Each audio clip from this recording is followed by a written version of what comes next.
Olá, alunos de todo o Brasil, sejam bem-vindos ao mundo da leitura e da escrita. Eu sou Rose Sordi, professora de língua portuguesa, e vamos nos encontrar durante algum tempo para falarmos a respeito do uso da linguagem, que é o nosso maior instrumento de comunicação. A aula de hoje vai abordar a questão da interpretação de texto. Vocês já se perguntaram se existe alguma diferença entre compreender um texto e interpretar um texto? Ao nosso modo de ver, existe. Primeiro, quando nós temos em mãos um texto cuja marca é a informação, nós fazemos uma primeira leitura de reconhecimento.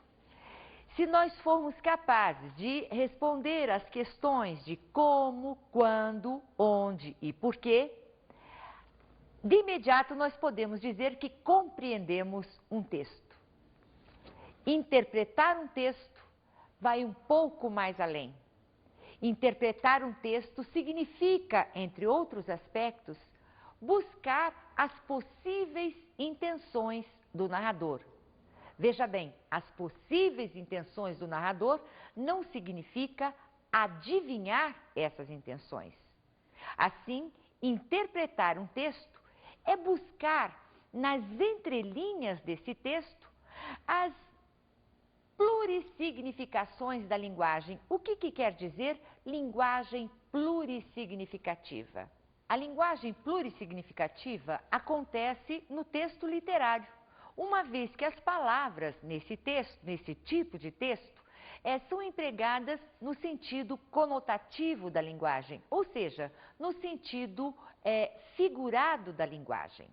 Então, nós vamos agora mostrar a vocês um texto literário para que possamos estabelecer as diferenças entre compreender um texto e interpretar um texto. Pedro, o menino que tinha o coração cheio de domingo. Pedro é um nome que se conhece em muitas línguas. Pedro, Pierre, Peter, Peter, Petrus. Pedro pintou um dia, em alguma parte do mundo, o retrato de uma borboleta. O papel tinha o tamanho de sua intenção, as cores, a de seu desejo. Pintou ainda sobre o papel flores para a borboleta se esconder e galhos para descansar. É mesmo fácil imaginar sua pintura ou fazê-la, mas a consequência não foi tão simples. É melhor conhecer toda a história. Pierre acordou com o coração cheio de domingo. Domingo é dia em que a gente não quer nada e por isso acontece quase tudo. Não era domingo, mas ele se sentia em paz com o mundo. Nesse dia, ele viu o voo de uma borboleta. Voo de borboleta pode transformar qualquer dia em domingo. Peter não conhecia muito de borboletas.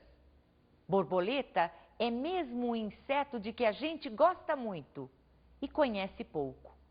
Sabemos que ela é bonita e colorida como se isso bastasse. Mas a cor que está perto do amarelo e depois do azul é muito difícil de guardar no pensamento. Borboleta é como um arco-íris ou bola de sabão.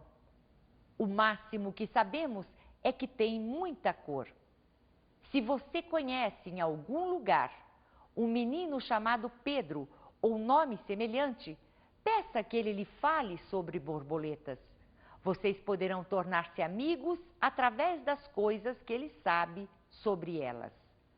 Você, tendo um amigo como Pedro, que pinta borboletas, você terá também um coração cheio de domingo. No domingo você não precisa ver borboletas.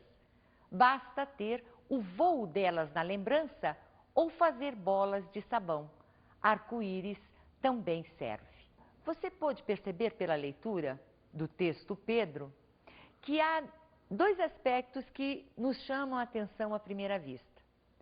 Primeiro é o caso de a história ter uma continuidade e à medida que as ações vão acontecendo, o nome Pedro vai sendo traduzido para outras línguas.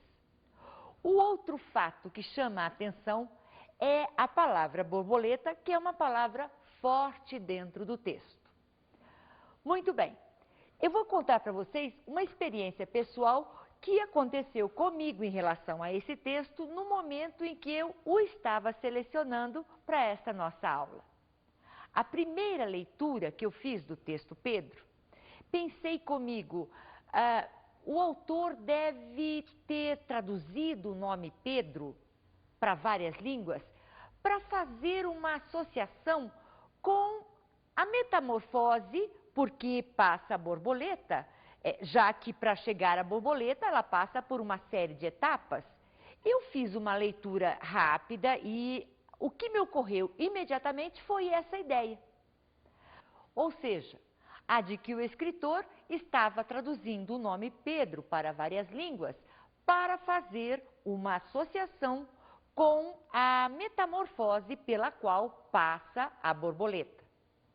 Num segundo momento, ou numa segunda oportunidade de leitura, também cheguei à conclusão de que essa tradução do nome Pedro para várias línguas poderia estar querendo significar que todas as crianças do mundo são iguais.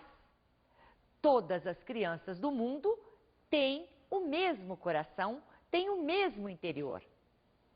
Qual seria a intenção do narrador ao traduzir o nome Pedro para várias línguas?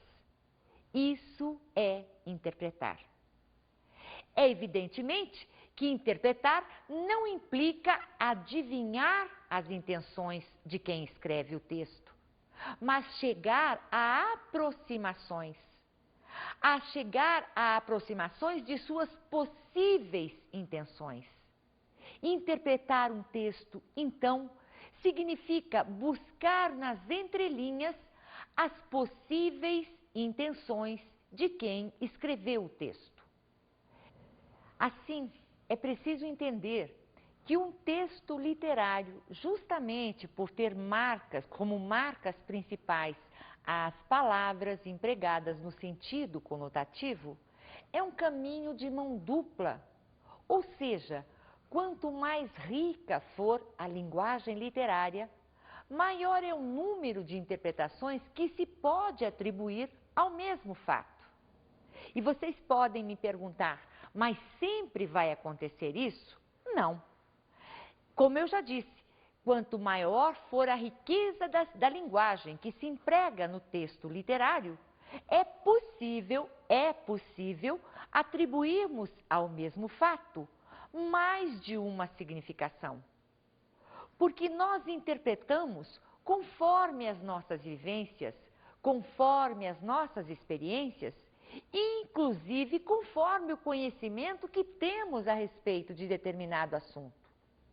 Eu pergunto para vocês, se eu, como leitora, não tivesse o conhecimento de que as borboletas passam por uma metamorfose, eu poderia ter chegado àquela aproximação? De maneira nenhuma.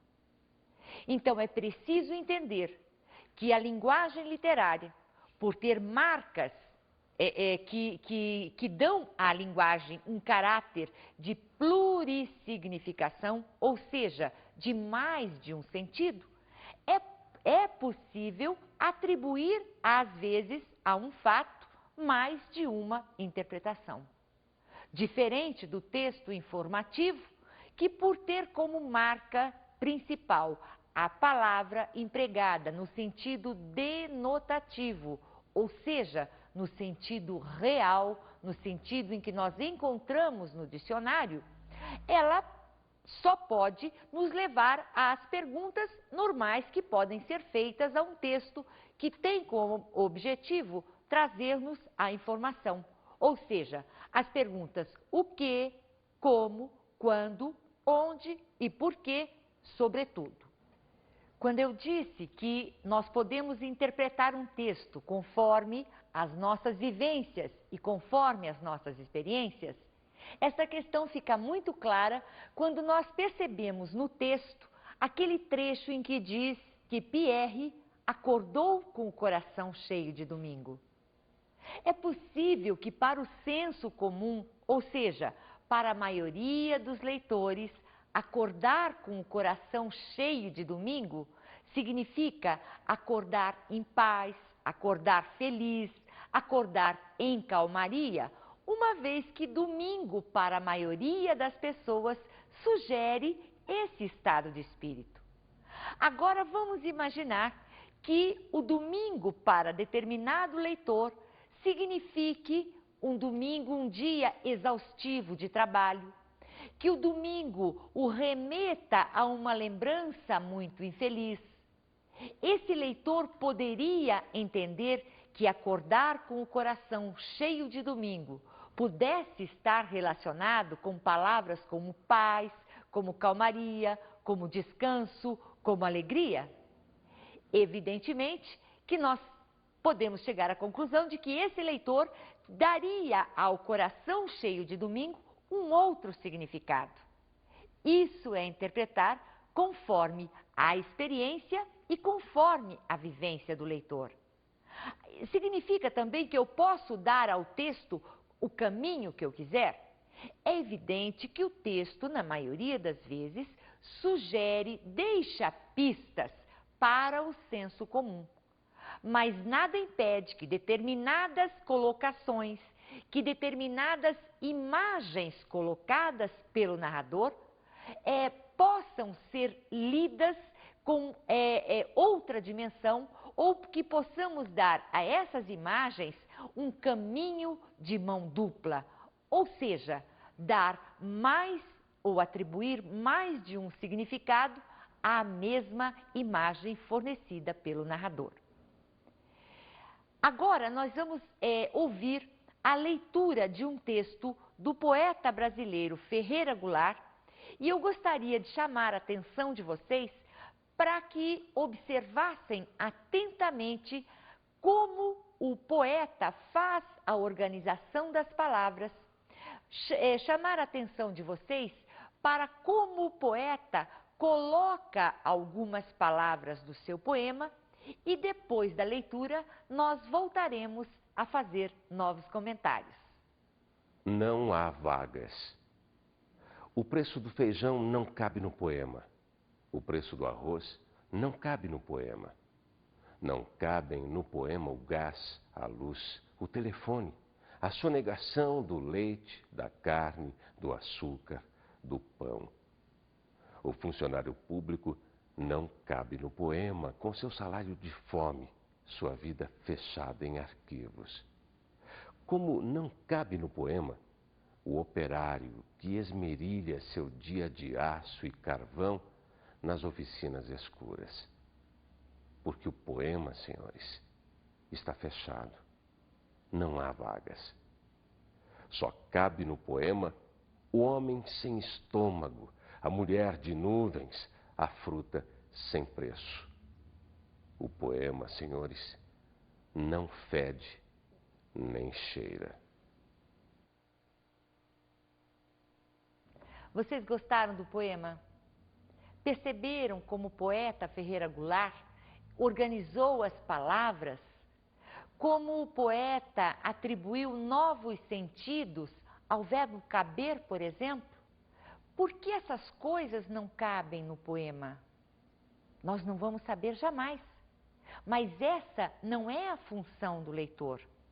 Nós não vamos saber jamais porque nós não vamos poder perguntar ao poeta qual foi a intenção dele colocar o verbo caber dentro de um texto como esse, mas a função do leitor é atribuir sentidos à palavra. Sentidos conforme o direcionamento que o poeta, que o narrador dá ao texto, conforme as experiências do leitor, conforme as vivências de cada um de nós. Então, nós vamos finalizar esse primeiro bloco da nossa aula, propondo a vocês uma discussão em cima deste texto que vocês acabaram de ouvir. Por que essas coisas todas não cabem no poema? Por que o poema está fechado, não há vagas? De acordo com o poeta, o poema não fede nem cheira. Por quê? Vocês vão chegar a uma conclusão. Nós vamos para um intervalo e voltamos já já.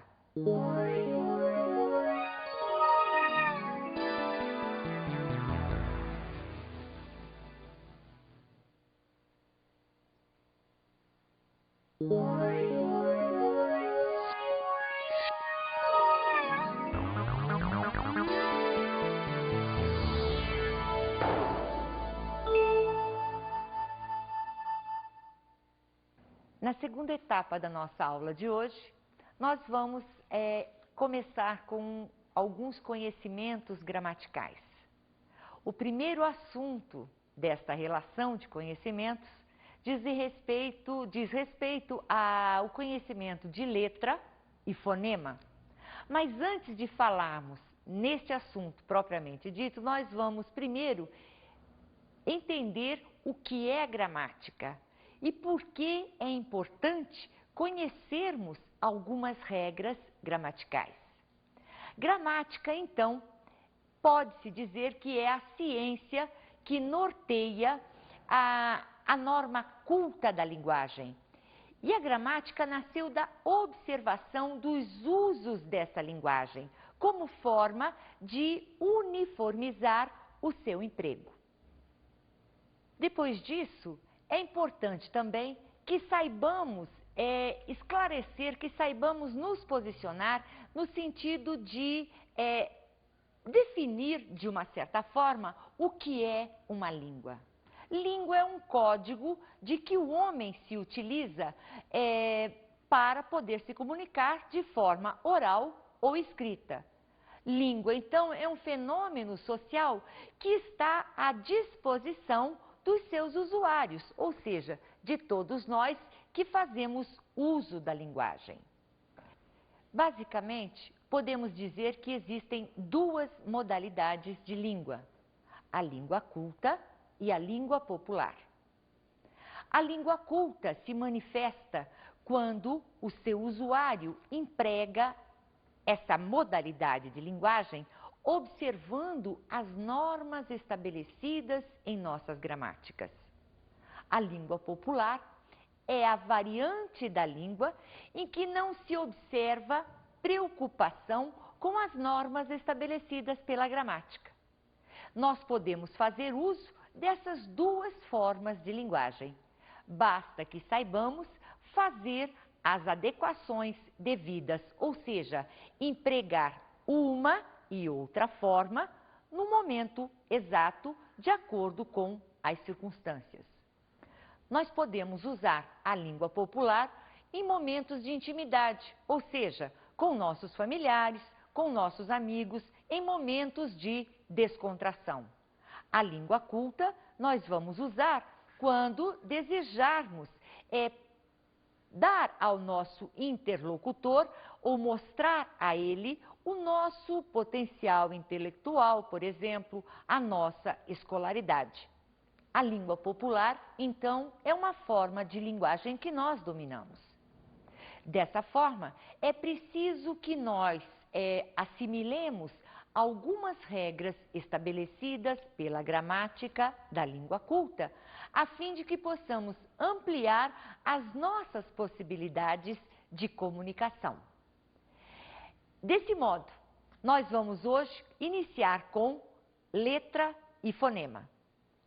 Antes de passarmos ao assunto propriamente dito, gostaríamos de passar para vocês algumas imagens feitas por nossa repórter de rua, Nina, e gostaria que vocês observassem, sobretudo, a forma como os entrevistados emitem os fonemas, ou seja, o som de algumas palavras. Nina, é com você, Nina. Ok, professora Rose. Hoje nós estamos aqui para mostrar alguns dos vários sotaques do nosso Brasil. Como é seu nome? Alexandre. Alexandre, você é de onde? Maceió, Alagoas. Repete para mim a seguinte frase, por favor. A porta está aberta e os convidados estão chegando. A porta está aberta e os convidados estão chegando. E agora, só não entendo a correria dos garotos. Só não entendo a correria dos garotos. Como é seu nome? Patrícia, Patrícia, de onde você é? São Paulo, capital. Patrícia, repete para mim, por favor, a seguinte frase. A porta está aberta e os convidados estão chegando. A porta está aberta e os convidados estão chegando. E agora outra. Só não entendo a correria dos garotos. Só não entendo a correria dos garotos. Obrigada. De nada. Como é seu nome? Meu nome é Paulo. Paulo, você é de onde? Sou carioca da Gema. Então repete para mim, por favor, a seguinte frase. A porta está aberta e os convidados estão chegando. A porta está aberta e os convidados estão chegando. Agora outra. Só não entendo a correria dos garotos. Só não entendo a correria dos garotos. Ok, Paulo, obrigada. De nada, obrigado a você. Tchau. Como é seu nome? Fátima, Fátima, você é de onde? Curitiba, do estado do Paraná. Repete para mim, por favor, a seguinte frase. A porta está aberta e os convidados estão chegando. A porta está aberta e os convidados estão chegando. E agora outra. Só não entendo a correria dos garotos. Só não entendo a correria dos garotos. Ok, obrigado. Nada. Nossos entrevistados mostraram, ao emitirem a sua fala, diferentes entonações, diferentes sotaques, e isso demonstra um aspecto da riqueza das nossas variantes regionais. Na verdade, nós temos na língua portuguesa variantes linguísticas detectadas não somente na forma como os fonemas, como os sons são produzidos, mas também por palavras empregadas que caracterizam determinadas regiões. O que influencia a fala, a diferença de fala de um mesmo código que é a língua portuguesa? Sem dúvida nenhuma, as maiores influências que sofrem essas regiões são de natureza sociocultural. Nós podemos observar, por exemplo, que os sons emitidos por um falante do sul do Brasil é distinto do mesmo fonema produzido por um falante nascido no norte do nosso país. A essa maneira particular de empregar a língua, nós denominamos fala. Fala, então, é a forma como cada um emprega o código da linguagem. Nesse sentido, nós vamos abordar hoje as diferenças que existem entre letra e fonema. O que é letra? Letra é a representação gráfica de um som, de um fonema. E o fonema? Fonema é o som produzido por cada letra. É a unidade sonora mais simples da língua. Quando eu digo A, eu estou emitindo um som, eu estou emitindo um fonema. O registro gráfico deste som é expresso pela letra. A letra A. Para grafar ou para registrar o fonema, é preciso que ele esteja sempre entre barras. Então, nós temos aqui a letra A, o som que esta letra produz é o fonema A. Os fonemas se classificam, então, em fonemas vogais, fonemas semivogais e fonemas consoantes. Os fonemas vogais podem ser abertos ou fechados. É aberto.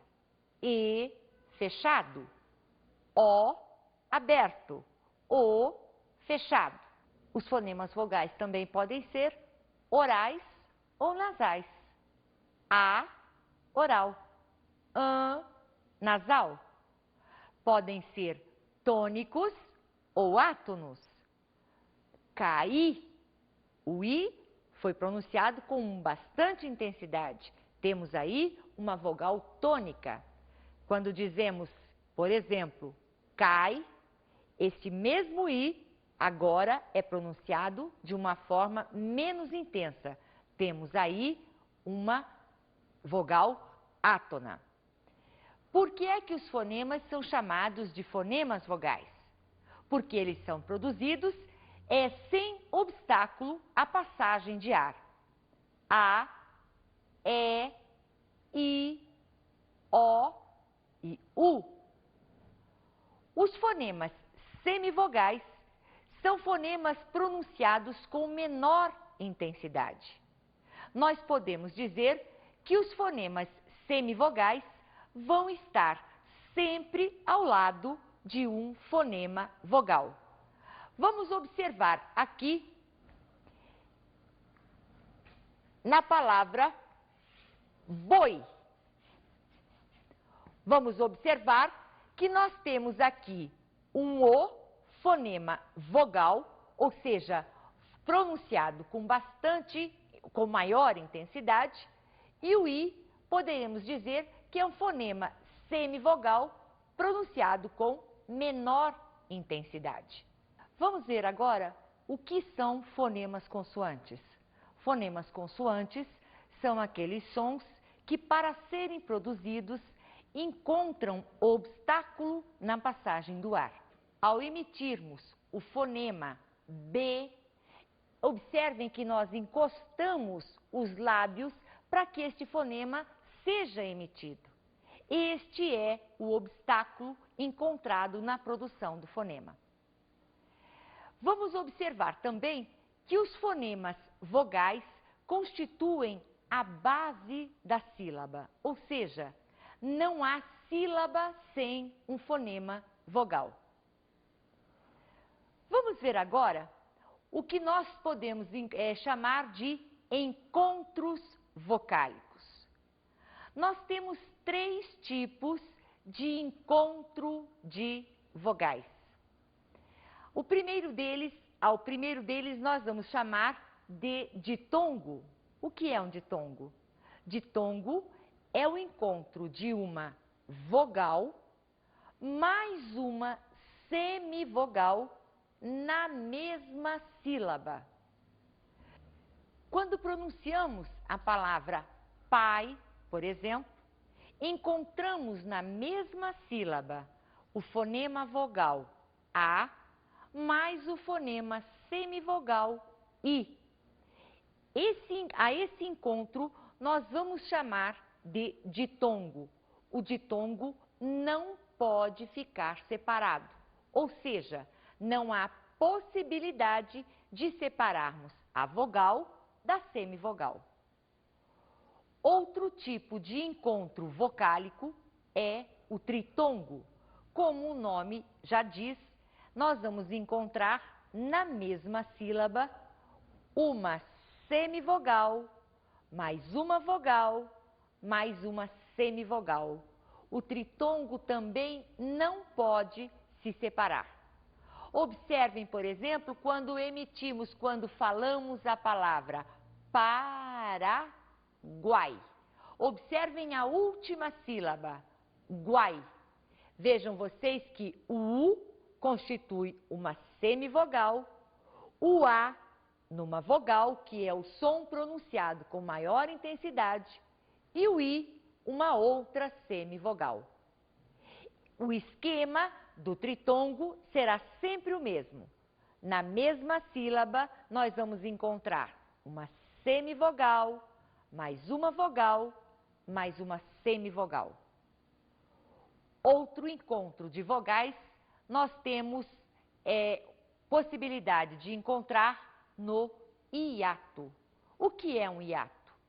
Agora sim, o hiato é, de fato, um encontro de vogais que permanecem em sílabas separadas.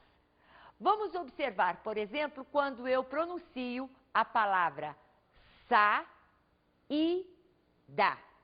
Ao escrevermos a palavra saída, nós encontramos aí a vogal A e a vogal I. No entanto, ao pronunciarmos a palavra saída, nós podemos observar que as vogais ficam em sílabas separadas. São duas vogais pronunciadas com a mesma intensidade. A esse tipo de encontro, nós damos o nome de hiato. Agora vamos ver o que é um encontro consonantal. Vamos aqui observar no quadro negro, para facilitar esse aprendizado. O encontro consonantal, na verdade, é o encontro de consoantes que pode acontecer em sílabas separadas ou na mesma sílaba. Observem aqui, temos a palavra carta. Observem que aqui nós encontramos observamos um encontro consonantal que permanece em sílabas separadas. Já na palavra fraco, nós vamos observar também um encontro de consoantes que permanecem na mesma sílaba. Depois disso, vamos então ver o que é um dígrafo. O dígrafo é o encontro de duas letras que produzem apenas um som. É o caso, por exemplo, da palavra chuva. Vamos observar aqui. Chuva. Observem vocês que para escrever a palavra chuva, nós utilizamos 1, 2, 3, 4, 5 letras. Temos aqui 5 letras. Mas nós pronunciamos, nós ouvimos apenas, eu vou colocar entre barras, para indicar o som que essa palavra produz, nós ouvimos isso aqui, chuva. Ou seja, nós ouvimos 1, 2, 3, 4 fonemas. Porque em português, para que nós possamos produzir este som che, por exemplo, nós precisamos, em alguns casos, usar o C e o H. Então, C e H representam, em português, um dígrafo. Assim como o CH, nós vamos ter o LH, o NH, o RR, que vai nos dar, em português, o som de R forte, o SS, o QU da palavra querida, por exemplo. Vamos colocar aqui a palavra querida. Vejam. Observem vocês que eu não pronuncio querida. Vejam que eu escrevo o Q e o U, mas a letra U não é pronunciada. Então, eu preciso de duas letras para produzir o som Q, mas emito apenas um fonema. Então, o dígrafo é, em português, o encontro de duas letras que produzem apenas um som. E para terminar a nossa aula de hoje, ilustrando a questão das nossas diferenças regionais, ilustrando a questão das nossas diferenças na emissão dos fonemas, eu escrevi para vocês um texto que eu vou dizer agora. Eu espero que vocês gostem e que deem o retorno disso para a gente. A revolta da lua. A lua amanheceu, anoiteceu de lua virada. Tô cheia, hoje não clareio nada. Quem quiser minha luz prateada que espere. À noite quem manda sou eu.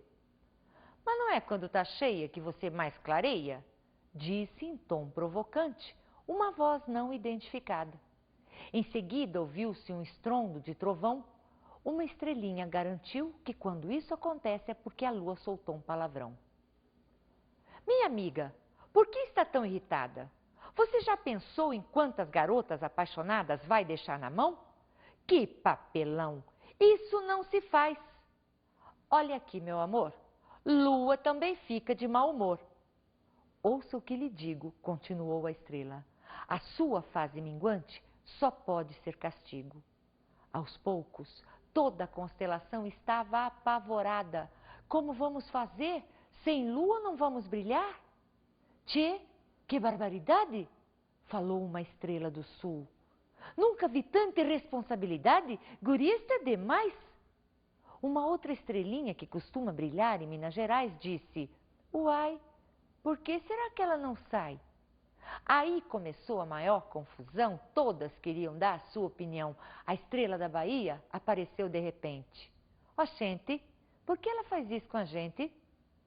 Em seguida foi a vez da estrelinha catarinense de Blumenau que comentou: viste, que coisa mais triste? Daí foi a vez da estrelinha de Curitiba que sugeriu: desse jeito não tem nervo que aguente. Quem sabe um copo de leite quente não resolve o problema da gente. A estrela paulistana chegou apressada. Nossa, o que está acontecendo? Tem tanta estrela correndo.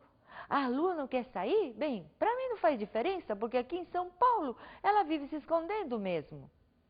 Num minuto a notícia virou internacional.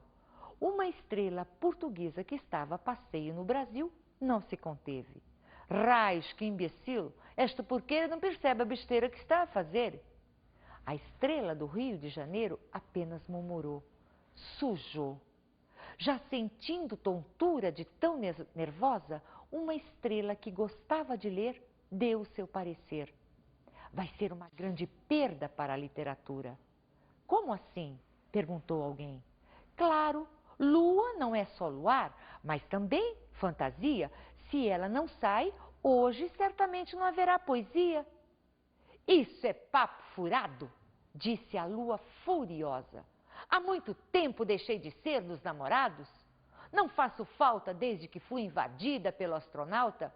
De lá para cá não desperto mais paixão. Tento dormir de dia, mas quem é que dorme com aquele solão? Ah, coração, se não está satisfeita, mude de profissão. E pelo jeito já vi que você nunca assistiu a uma aula de geografia. 9 entre 10 estrelas concordaram com esta observação. Mas, como sempre há quem pense com os pés no chão, alguém se lembrou. Gente, a lua está com depressão. Precisa de tratamento urgente. Nesse caso, só carinho e atenção. Não se esqueçam de que ela sempre foi tema, explorado em verso e prosa. De repente, deixar de ser famosa não é fácil, não. Sentindo-se confortada, a lua abriu um sorriso. Pessoal, é isso aí, estou um pouco revoltada, entendam.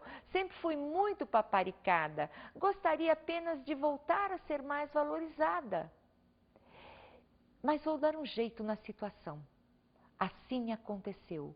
A mais bela noite de lua cheia. E todos puderam ver as ondas beijando a areia e os outros encantos do mar. E, como não podia deixar de ser, alguém também fez um poema sobre as noites de luar. Buscar as possíveis intenções do narrador. Na aula de hoje, a professora Rose falou sobre a interpretação de um texto. Então, na aula de hoje, o que nós vimos? Começamos com as diferenças entre compreender um texto e interpretar um texto. Depois nós vimos as diferentes variações dos nossos fonemas. Vimos as diferenças entre letra e fonema. Vimos também os diferentes encontros vocálicos de tongo, tritongo, hiato. Vimos os encontros consonantais, os dígrafos e terminamos com um texto em que nós mostramos para vocês as nossas variações linguísticas, ou pelo menos um exemplo dessas variações e da riqueza da nossa linguagem. A partir de hoje, nós sugerimos então que você comece a observar nessas diferenças individuais da fala. Até a próxima aula, um abraço para vocês. Até lá!